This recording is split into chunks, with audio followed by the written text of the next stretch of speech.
वज़ीर-ए-आज़म मोदी ने आज रेडियो से मन की बात के जरिए मुल्क के लोगों से खिताब किया। अपने खिताब में उन्होंने कोरोना से लड़ने पर खास जोर दिया। उन्होंने कहा कि हम मुत्तहिद होकर कोरोना के खिलाफ जंग जीत सकते हैं।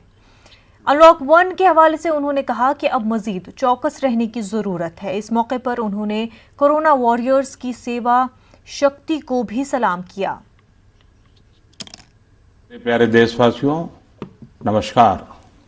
कोरोना के प्रभाव से हमारी मन की बात भी अछूती नहीं रही है। जब मैंने पिछली बार आपसे मन की बात की थी, तब पैसेंजर ट्रेनें बंद थी, बसें बंद थी, हवाई सेवा बंद थी। इस बार बहुत कुछ खुल चुका है। श्रमिक स्पेशल ट्रेनें चल रही हैं, अन्य स्पेशल ट्रेनें भी शुरू हो गई हैं। तमाम सावधानियों के साथ हवाई जहाज उड़ने लगे हैं।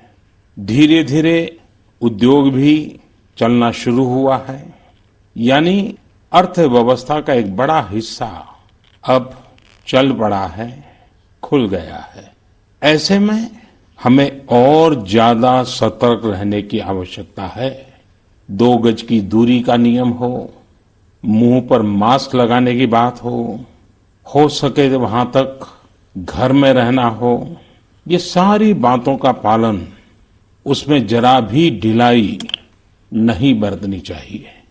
देश में सबके सामूहिक प्रयासों से कोरोना के खिलाफ लड़ाई बहुत मजबूती से लड़ी जा रही है। जब हम दुनिया की तरफ देखते हैं तो हमें अनुभव होता है कि वास्तव में भारतवासियों की उपलब्धि कितनी बड़ी है। हमारी जनसंख्या ज्यादातर देशों से कई गुना ज्यादा है। हमारे देश में चुनौतियां भी भिन्न प्रकार की हैं, लेकिन फिर भी हमारे देश में कोरोना उतनी तेजी से नहीं फैल पाया जितना दुनिया के अन्य देशों में फैला। कोरोना से होने वाली मृत्यु दर भी हमारे देश में काफी कम है।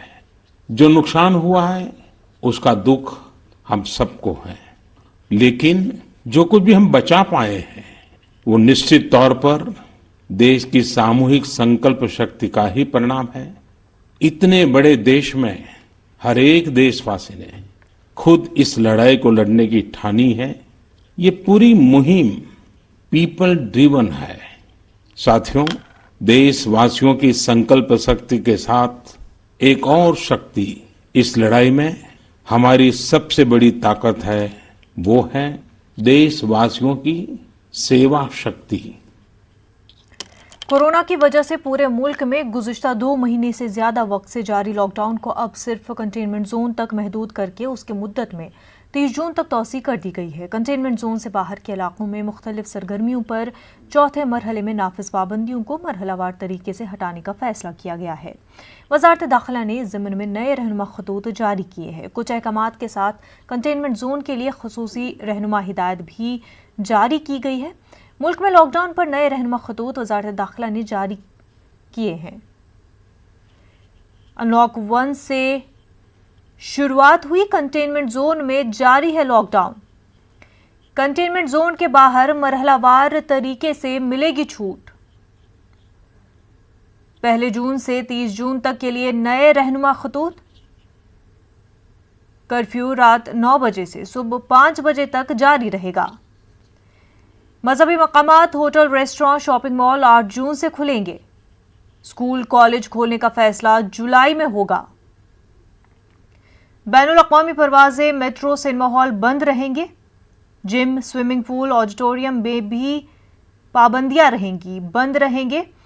बैन रियासती आमदोरफ्त पर रोक खत्म, पास की जरूरत नहीं।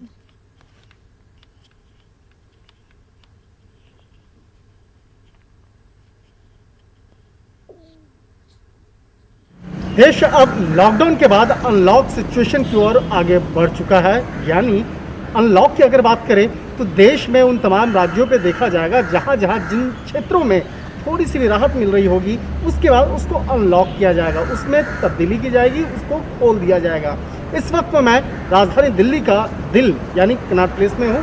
यहाँ पे अब तमाम जो दुकानें जो हैं वो धीरे धीरे खुलना शुरू हो गई हैं, लेकिन उसमें ऑड और इवन का जो फ़र्क है वो देखा जा रहा है। ऑड इवन के तहत ही दुकानों को खोला जाएगा, लेकिन बहुत सारी चीज़ें हैं, जैसे सिनेमा हॉल आप देख रहे होंगे, पीवीआर देख रहे होंगे, पीवीआर को अभी खोलने की इजाज़त नहीं दी गई है। और इसके साथ ही जो मेट्रो यहाँ पे देखेंगे, यहाँ पे मेट्रो को भी अब खोलने की इजाज़त नहीं दी गई है। मेट्रो है, सिनेमा हॉल है, लेकिन अगर अनलॉक सिचुएशन की अगर बात करें तो इसे 3 चरण में बांटा गया है। हालांकि इसकी जो तारीख मुकर्रर की गई है 1 जून यानी कि आज से लेकर 30 जून तक इसकी तारीख जो है वो मुकर्रर की गई है। और इस दौरान जो अनलॉक सिचुएशन वो कायम रहेगा और इसमें 3 चरण में बांटा गया है। 3 चरण, अगर पहले चरण की अगर बात करें तो पहला चरण में 8 जून को यह फैसला लिया जाएगा। जो धार्मिक स्थल है, इसके साथ ही रेस्टोरेंट हैं, होटल हैं, उसको खोलने के मसले पर उस दिन फैसला होगा। इसके साथ साथ उस दिन स्वास्थ्य विभाग की जो रिपोर्ट है वो जारी होगी, उसके बाद इस मामले में फैसला लिया जाएगा। उसके बाद दूसरे चरण की बात करें तो दूसरे चरण की तारीख मुकर्रर नहीं हुई है, लेकिन उस मामले में बताया गया है कि स्कूल, कॉलेज, जो अन्य शिक्षण संस्थान है उसको खोलने का निर्णय उस दूसरे चरण में लिया जाएगा। और तीसरा जो चरण है जो काफ़ी महत्वपूर्ण है, जिसमें अंतर्राष्ट्रीय उड़ान, सिनेमा हॉल और बड़े बड़े कम्युनिटी सेंटर, मेट्रो, इन तमाम मामलों पर उस दिन तीसरे चरण में इस मामले में फैसला होना है। तो इस मामले में एक तरह से कहा जा सकता है कि अब अनलॉक सिचुएशन की ओर देश आगे बढ़ा है और जैसे जैसे इस तमाम जगहों पर थोड़ी सी रियायत मिलती जाएगी, लोगों को भी उसका फ़ायदा मिलता हुआ दिखने वाला है। वीडियो